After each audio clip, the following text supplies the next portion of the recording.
Today is Thursday, May 28th, 2026. This is Quick Start from CBN News. I'm Dan Andros. The insane amount of cameras police have watching you.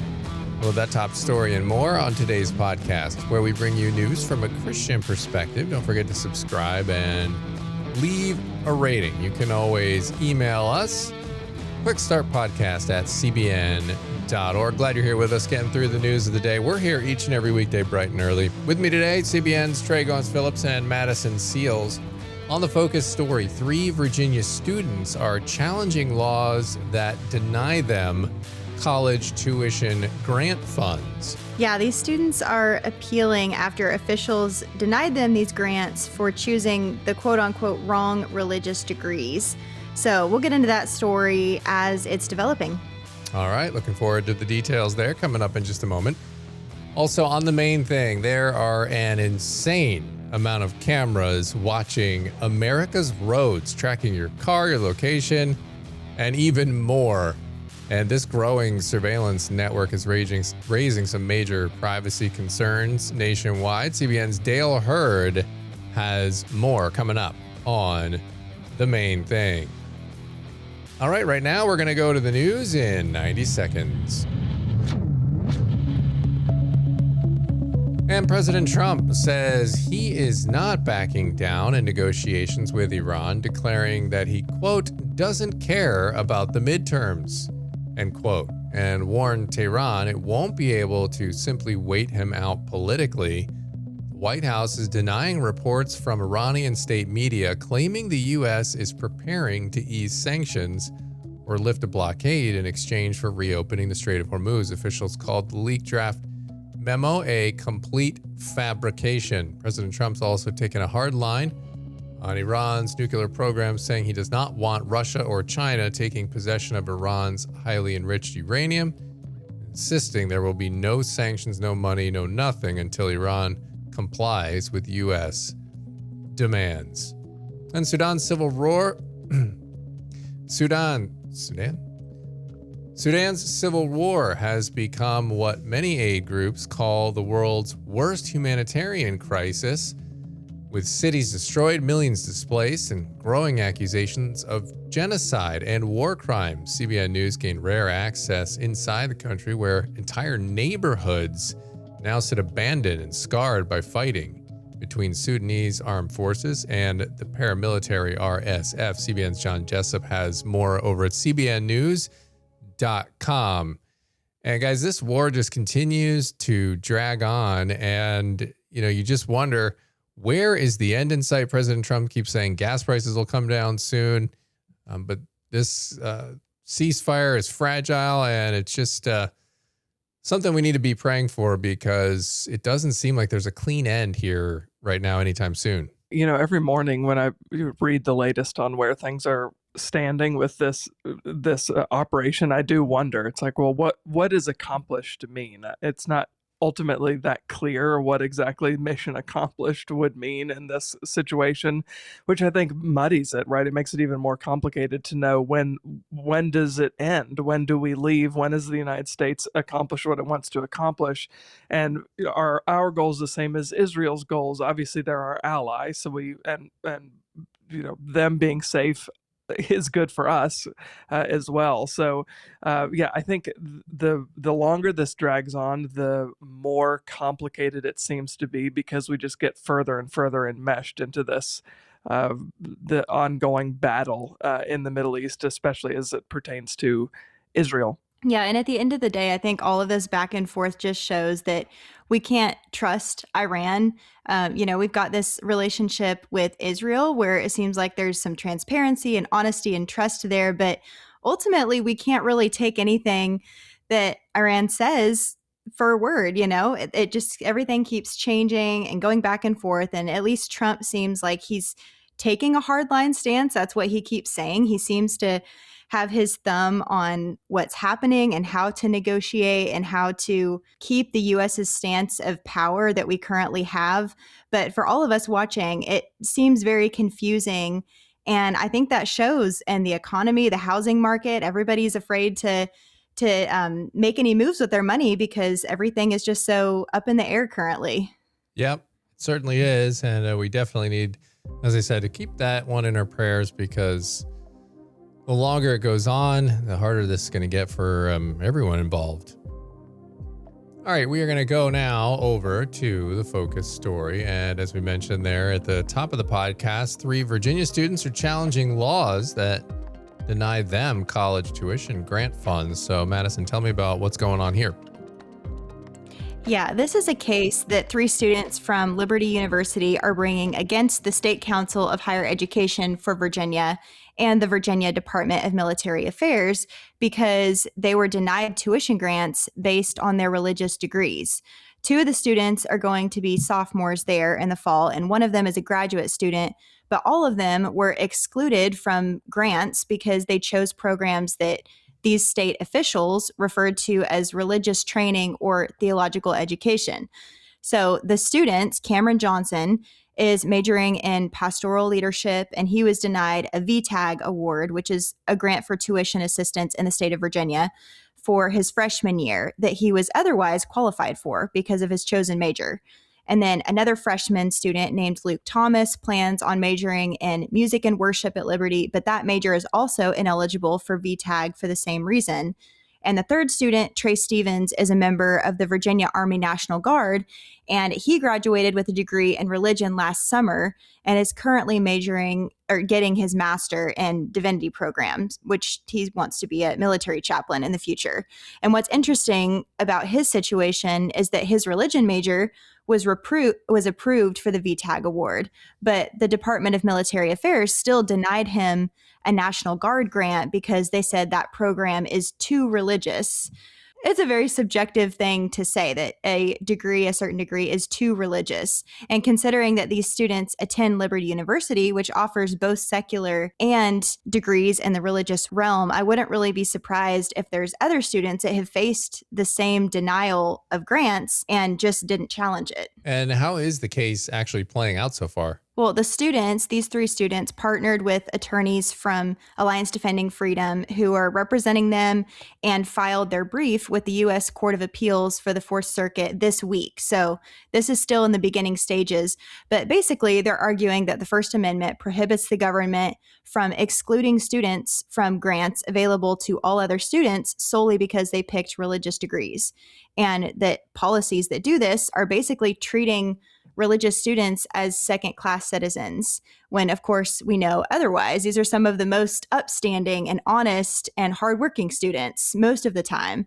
And these attorneys also point out that the U.S. Supreme Court has ruled 3 times in the last 9 years that these kinds of public benefits can't be withheld because of the recipient's religious character or their proposed use of the benefits. So they're urging the court to allow students in Virginia to pursue their educational goals without fear of being punished for their religion and seeking an injunction in addition to that, because students, and most likely others, as I said earlier, have already been denied thousands of dollars worth of grants, which could make a difference in these students being able to complete their degrees. That may not be no consequence to Virginia that pours millions into grant programs each year, but a few $1,000s is life-changing for students. Yeah, it really is. And it's so ironic to me how they try to so hard, these critics, to separate quote unquote church and state. And they don't want anything to do with Christianity or quote unquote religion. But what they end up seeming to do is, while they try so hard to allegedly avoid instituting or, establishing a religion, it seems like they do it in the reverse, except their religion is, secular leftism or something of that nature, because what they're doing is they seem to be enforcing that. And then everything else, particularly Christianity, ends up being this big boogeyman that you can't touch. And so it's kind of ironic to me that they always seem to single out Christianity in these instances.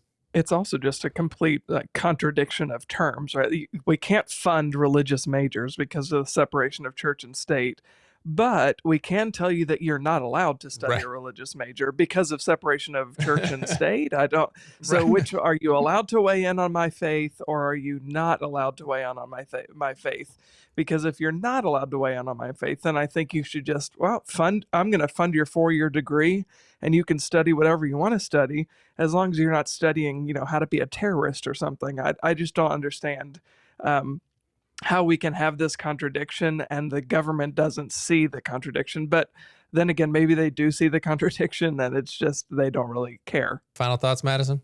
Yeah, it just makes me wonder what other degree programs these groups are funding. You know, if there's any like gender studies at different universities or things like that that don't necessarily have any specific career path or any contribution to society. And yet these groups or these majors in pastoral ministry that care for others or worship ministry that have a very defined career path, the fact that they're not interested in putting money into those programs solely for any other reason than it's a religious exercise just seems kind of silly, to be honest. There's no real backing behind the decision not to put funding into those. Yeah, it really is troubling that this trend continues. And we'll certainly keep an eye on this and see how things shake out. And of course, there are other ones like this, and we'll be keeping an eye on those as well. So, Madison, appreciate you bringing that one to the podcast today. And we are going to go head over to the main thing now. And automatic license plate readers are starting to pop up everywhere across America. They're mounted on poles, intersections, and police cars are collecting massive amounts of data on drivers every single day. Supporters say the technology helps fight crime, but critics warn it's creating a real-time surveillance system with little oversight. CBN's Dale Hurd takes a closer look for today's main thing. There are more than 94,000 across the U.S., and the number is growing daily. In some locales, several of these ALPRs, or automatic license plate readers, can sit within just a mile of roadway. They capture your car's location, make, model, color, any dents, and even bumper stickers, and can turn them into searchable data points. They're also mounted on police squad cars. The license plate reader went off on it and said it was a driver's license restraint. So it looks like on here, so she has a suspended driver's license. It hits on a license plate, it'll pop up. It's a pretty successful system. It's pretty easy to use. It can just kind of run in the background. Police say license plate readers help them solve crimes. However, they can also be used to build a database about you, recording where you live, work, go to church, or even which political rallies you might attend. Smile, because these cameras can even capture who's driving. The photos are then uploaded into a giant shared database, which can be accessed by police and other government agencies. It's estimated license plate scans now reach hundreds of billions each year. Dave Moss, Chief of Investigations at the Electronic Frontier Foundation, says some police now want to use the tech to solve so-called future crimes, crimes that haven't happened yet. This is one of the most pernicious and offensive technologies in the United States. It is misrepresented to the public in such a way that people think it's doing one thing when it's actually doing another. Robert Frommer, an attorney with the Institute for Justice, calls license plate readers a clear violation of the Fourth Amendment protection against unreasonable searches and seizures. This technology is not just about taking pictures of license plates. It's about the back-end AI database being able to take all that data, make deep insights about our past movements, and even predict where we're going to go next. If you care about civil liberties, this would all be bad enough. But it gets worse. The license plate readers can also be hacked pretty easily. You can press a button a few times on the back of these cameras and within a few minutes, turn them into your own personal spy device or malware host or honeypot that steals people's login credentials or a cryptocurrency miner, whatever you want. Tech blogger Ben Jordan also found license plate reader data for sale on the dark web.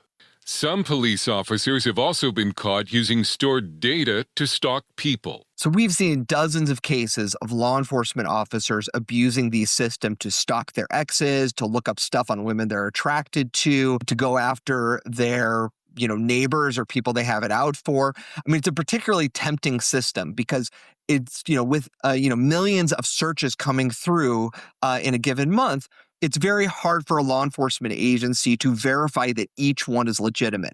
The largest maker of license plate readers by far is a company called Flock Safety. An open records request by a Dunwoody, Georgia resident shows that Flock employees used local cameras to view fitness studios, a pool, a gymnastics area, and areas involving children. In an email to CBN News, Flock stated it would respectfully decline an interview, but has stated publicly the employees accessed a camera network with the city's explicit permission as part of their job. There's now about one camera for every 3,400 Americans, and anger over the plate readers has led to a wave of vandalism across the country. In a crime alert tonight, the Springfield Police Department is working to identify the suspects who cut down 3 Flock camera poles recently. Flock defends the constitutionality of the technology, saying courts have long held that license plates observed in public are not private information. Me seeing your license plate as you drive by one time is qualitatively different than what Flock does, which is capture your vehicle plate over and over again to create a pervasive, persistent record of your movements. If I did that to you, you'd call it stalking, and you'd be right. Flock has also claimed its technology cannot be used to create so-called heat maps of a person's activities, showing patterns in their movements. And yet the city of Oshkosh, Wisconsin, canceled its contract with Flock recently after a company employee admitted the software does create a heat map. Flock maintains its technology helps solve 700,000 crimes per year. However, it also makes mistakes. This badge cam footage shows North Carolina police arresting an innocent second-grade school teacher that the system identified as a dangerous criminal. Most of the opposition to license plate readers so far has come from the political left. Moss says all Americans should care. But if you are somebody who has convictions, who has politics, who has beliefs, whether they're religious or political, It could be gun rights. It could be the rights of Palestinians. If you care about something, you should be worried about this technology because it can be weaponized against critics of the government. Police say 70% of crimes involve a vehicle, and license plate readers are highly effective in tracking suspects and solving crimes. The question for Americans, is the benefit worth the price? Dale Hurd, CBN News. All right, Dale, appreciate that report there. And if you want to watch that, you can go over to the CBN News YouTube channel and see that full report. All right, that's going to leave us with time on the podcast today for one last thing. So today we're looking at 1 Corinthians 15:58, which says, "Therefore, my beloved brothers, be steadfast, immovable, always abounding in the work of the Lord, knowing that in the Lord your labor is not in vain," which is an encouragement as we look at this story of the students fighting for their religious liberty, that no matter what degree you're pursuing or your ability to pursue that degree or anything else you're doing in life, our labor in the Lord is not in vain. A good reminder, too, that we shouldn't be looking for affirmation or accolades from the world. We should be seeking what God wants of us, and we can find that in Scripture. Yeah, amen. Good spot to leave it on this edition of the Quick Start Podcast. Hey, make sure you're getting on over to cbnnews.com and faithwire.com for news from a Christian perspective. You're just not getting that anywhere else. And if you're thinking about becoming a partner with CBN News, you can do that at cbnnews.com and cbn.com as well. God bless. We'll see you back here tomorrow.